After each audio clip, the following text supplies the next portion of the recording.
Hello friends, जय श्री कृष्णा, जय माता दी, जय श्री श्याम। कैसे हो दोस्तों आप सभी। आशा करती हूँ कि आप सभी बहुत अच्छे होंगे। देख लेते हैं आपके ऊपर किस पितृदेव का हाथ है जो हमेशा आपके साथ रहने वाले हैं। आखिर ये पितृदेव आपसे क्या चाहते हैं और आपको क्या देना चाहते हैं, सारी बातें समझ लेते हैं, क्योंकि आज की वीडियो हमारी बहुत ही खास और बहुत ही महत्वपूर्ण होने वाली है। महत्वपूर्ण तथ्यों के आधार पर बनाई गई है। अनुरोध करेंगे आपसे इसे शुरू से लेकर अंत तक जरूर देखें। पसंद आए तो प्लीज़ वीडियो को लाइक करें, चैनल को सब्सक्राइब करें और बेल आइकन को प्रेस करना बिल्कुल भी ना भूलें।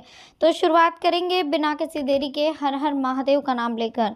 आज की वीडियो में बहुत ही खास और महत्वपूर्ण बातें हम आपको बताएंगे पितृदेव के बारे में। जानेंगे कि आपके ऊपर किन पितृदेव का हाथ है और आखिर किस तरह से पितृदेव को आप प्रसन्न कर सकते हैं। सारी बातें समझेंगे। बहुत ही खास और महत्वपूर्ण वीडियो होने वाली है दोस्तों। प्लीज़ आप इस वीडियो को बहुत ध्यान से सुनिएगा, बहुत ध्यान से समझिएगा और विशेषकर आप इस वीडियो के बारे में इसे शेयर करिएगा ताकि और भी लोगों की जो भी डाउट्स है वो क्लियर हो सकें। शुरुआत करते हैं।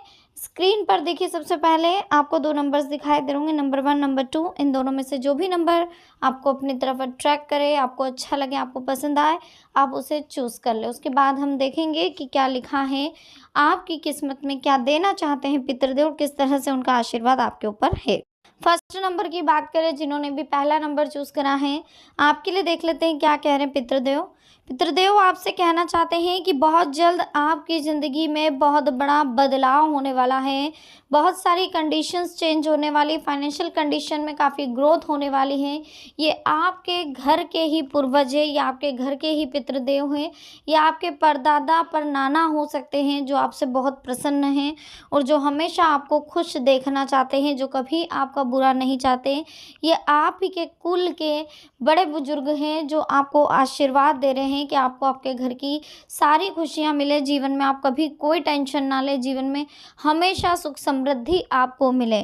और इन पितृदेव का हमेशा साथ आपके ऊपर बना रहेगा। हमेशा ये चाहते हैं कि आप जीवन में वो सारी खुशियां आपको मिले जिसके लिए आप उम्मीद कर रहे हैं। देखिए, कुछ करियर को लेकर भी आपने सोच रखा है तो वो भी आपकी प्रॉब्लम सोल्व होने वाली है। कुछ फाइनेंशियल कंडीशंस को लेकर भी आपने प्लानिंग कर रखी है। कुछ इनकम के नए नए स्रोत आपने सोच रखे हैं, वो भी आपको मिलने वाले हैं। मतलब कहीं ना कहीं कुछ ऐसी बातें आपके सामने आने वाली है जो आपके लिए बहुत ज़रूरी है, जो बहुत महत्वपूर्ण है। विशेष करके आपको इन चीज़ों का ध्यान रखना होगा कि कुछ गलतियां आपसे ना हो। अगर आपके दरवाजे पर कोई भिक्षुक आ रहा है, कोई बुजुर्ग आ रहा है, कोई मान लीजिए कोई कुत्ता आ रहा है, कोई पशु पक्षी कोई भी आ रहा है, तो आप उसे धीरे से प्यार से या तो रोटी दे दीजिए। देखिए, किसी को भी इस तरीके से किसी से बर्ताव नहीं करना है कि किसी को तकलीफ हो। आप एक बार उनकी जगह खड़े रह करके सोचिएगा कि अगर आपके साथ वही चीज़ होती तो आपके दिल पर क्या बीती। मतलब कहीं ना कहीं कुछ हमें भी फील करके देखना, कुछ हमें भी सोच करके देखना है। जब हम किसी को बुरा भला बोलते हैं या किसी के लिए बुरा सोचते हैं तो एक मिनट के लिए हम उसकी जगह खड़े होकर के सोचने की कोशिश करें, उसकी जगह रहते तो हम क्या करते। तो सारे सॉल्यूशन हमें मिल जाएंगे, सारे सवालों के जवाब हमें मिल जाएंगे। हमें फिर ज़्यादा लोड लेने की, ज़्यादा टेंशन लेने की ज़रूरत पड़ेगी नहीं। बाकी रिलैक्स रहें, खुश रहें। बहुत अच्छा समय है, पितृदेव आपके साथ है। आपको ज़्यादा लोड लेने की ज़रूरत नहीं है, ज़्यादा टेंशन लेने की ज़रूरत नहीं है, ज़्यादा घबराने की ज़रूरत नहीं है।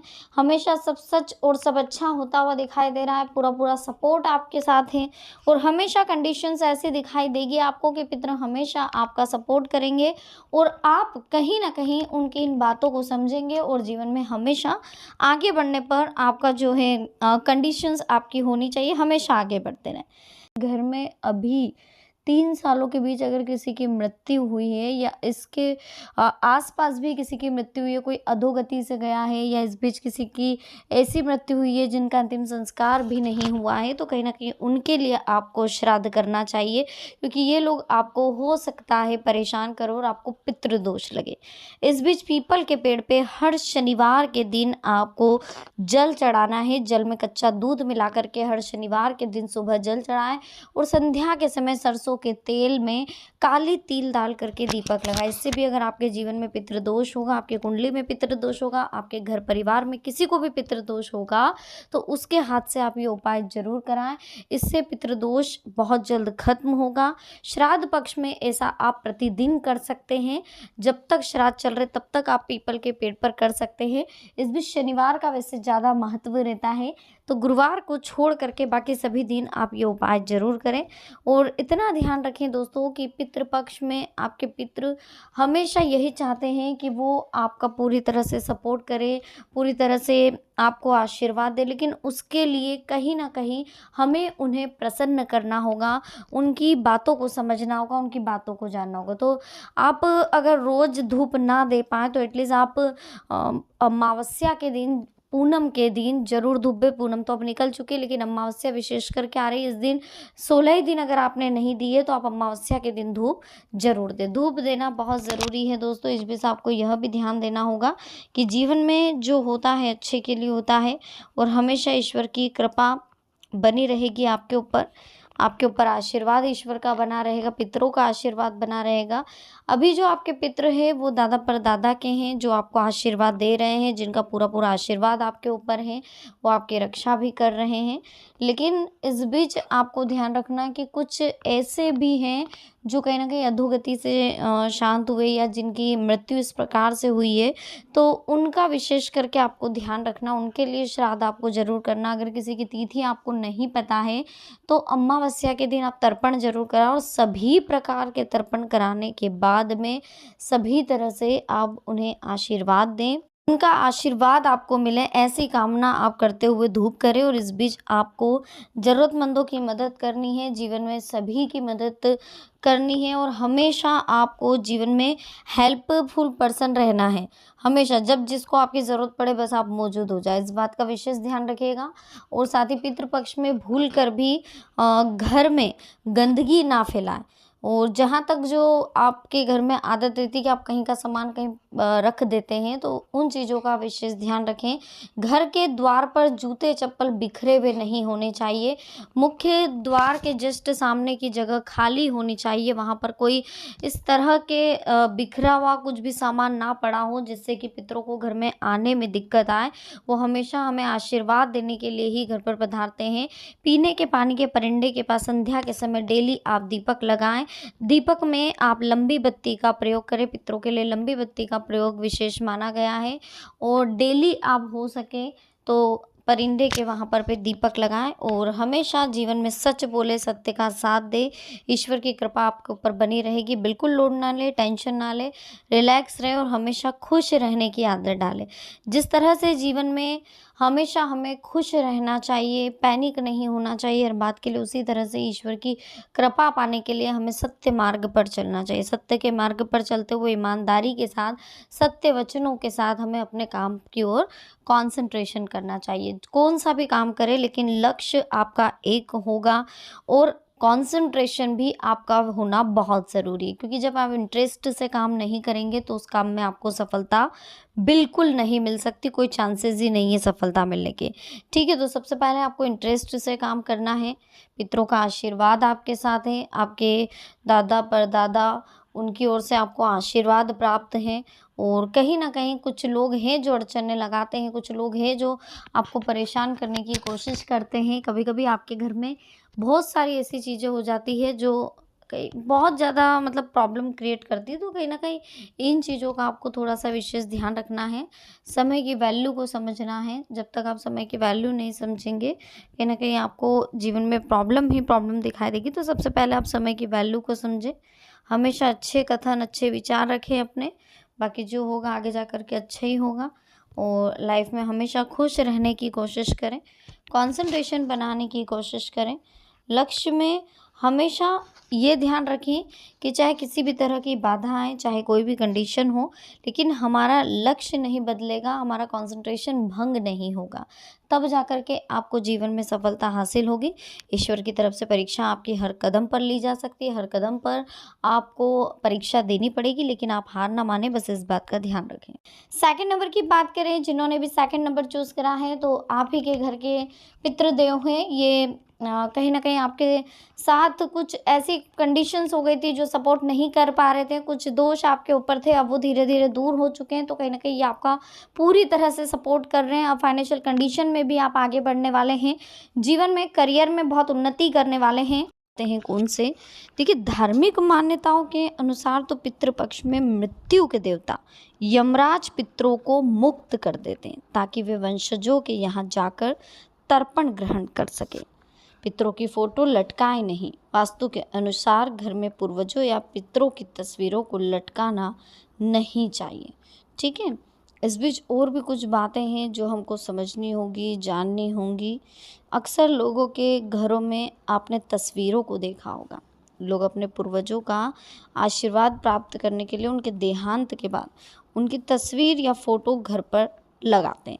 पितरों की तस्वीरों को घर पर लगाने से संबंधित नियम वास्तुशास्त्र में वर्णित थे। वास्तुशास्त्र के अनुसार कुछ नियमों का पालन करते हुए घर पर पितरों की तस्वीर को लगाना चाहिए, वरना आपका जीवन संकटों से घिर सकता है।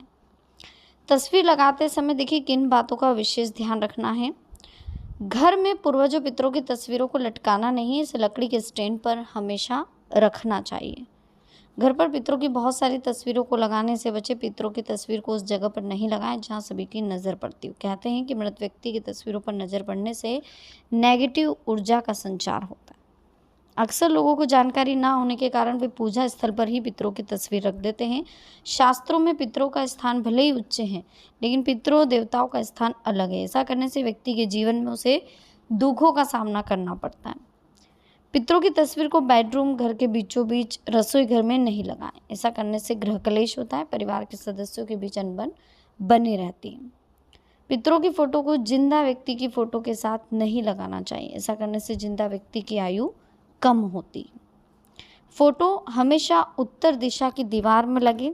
दक्षिण दिशा को पितर की दिशा मानी जाती है। उत्तर दिशा में फोटो लगाने से तस्वीर का मुंह दक्षिण की ओर होता है। ऐसा करने से भी घर में सुख समृद्धि आती है और जीवन में हमेशा खुशहाली आती है। तो जीवन में बहुत सारी ऐसी घटनाएं घटित हो जाती शायद जिनके बारे में हमें कभी मालूम भी नहीं था। कुछ ऐसी चीज़ें भी हो जाती जो हम नहीं समझ पाते, लेकिन हर चीज़ों को समझने का एक समय होता है, एक टाइम होता है। सबसे पहले हम आपको बता दें कि आपकी ज़िंदगी में जो एक अच्छा समय आने वाला है फ़िलहाल, वो पितृ देवता के हिसाब से होने वाला है। बहुत अच्छा समय आने वाला है। अब आपके घर पे पितृदेव आने वाले हैं, आपके पूर्वज आने वाले हैं, जो देखना चाहते हैं कि आप किस तरह से उनकी सेवा करते हैं, किस तरह से उनका मान रखते हैं, किस तरह से उनकी आराधना करते हैं। तो ये सब कुछ वो पितृदेव देख रहे होते हैं। तो उनके लिए आपको क्या करना है, सबसे पहले तो आपको उनका आभार व्यक्त करना है ना? उनके लिए अच्छा सोचना, उनके लिए अच्छा जानना, उनके लिए अच्छा मानना है।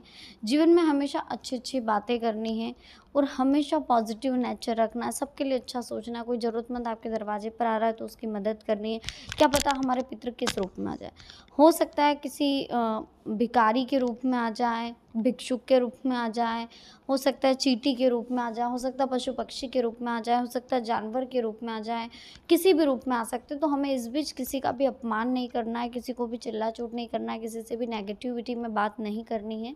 सबसे अच्छे मन से बात करिए, सबकी अच्छी सेवा करिए और हमेशा पितृ पक्ष में इस बात का ध्यान रखिएगा कि जो पितृ आते हैं हमारे घर पर किसी भी रूप में आ सकते हैं। तो हमें हमेशा सबसे अच्छा बिहेवियर रखना, अच्छे से बात करनी है। कॉन्फिडेंस लेवल आपका गिरे नहीं, इस बात का ध्यान रखें। और कंडीशन हमेशा आपकी पॉजिटिव रहे, नेचर आपको पॉजिटिव रहे, आप रिलैक्स रह करके आप जीवन में हमेशा आगे बढ़ने का प्रयास करें। कंसंट्रेशन आपका बना रहना चाहिए ईश्वर के प्रति और खुद के प्रति भी आपको थोड़ा सा सोचने की ज़रूरत है। बाकी समय बहुत कीमती है, अच्छा समय मिला है आपको ईश्वर की कृपा से। तो इस अच्छे समय का जितना हो सके अच्छे से आप यूज़ करना सीखें।